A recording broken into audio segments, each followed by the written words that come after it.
பாப்பிட் வாங்கி தரலன்ற கடுப்பில் வந்து பார்த்தீங்கன்னா ஷாஷி ரோட்டில் இறங்கி யாராச்சும் பாப்பிட் வாங்கி கொடுங்கன்னு சொல்லி கேட்குறாங்க. ஹாய் காய்ஸ், நாங்கள் இன்றைக்கி ஃபுட் ஸ்ட்ரீட் தாங்க வந்திருக்கோம். ரேண்டமாக ஏதாவது ஒரு ஃபுட் ஸ்ட்ரீட் போகலான்னு சொல்லிட்டு ரேடியல் ரோட்டில் இருக்க ஒரு ஃபுட் ஸ்ட்ரீட் தான் வந்திருக்கோம். அங்கே ஜாலியாக குட்டீஸ்க்கு தேவையான ஃபுட்ஸ் மட்டும் வாங்கி கொடுத்துருந்தோம். ஸோ செம்ம ஹாப்பியாக வந்து 2 பேருமே சாப்பிட்டாங்க.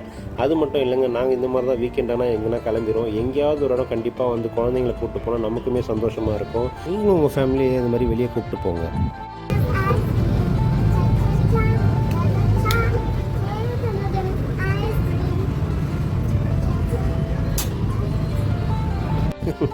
இது மாதிரி தான் குழந்தைங்களா ஜாலியாக நம்ம என்ஜாய் பண்ணணும். ஸோ நாங்கள் ஃபைனலாக டெசர்ட்டில் முடிச்சிட்டோம். ஸோ வாங்க நெக்ஸ்ட் வீடியோவில் பார்க்கலாம்.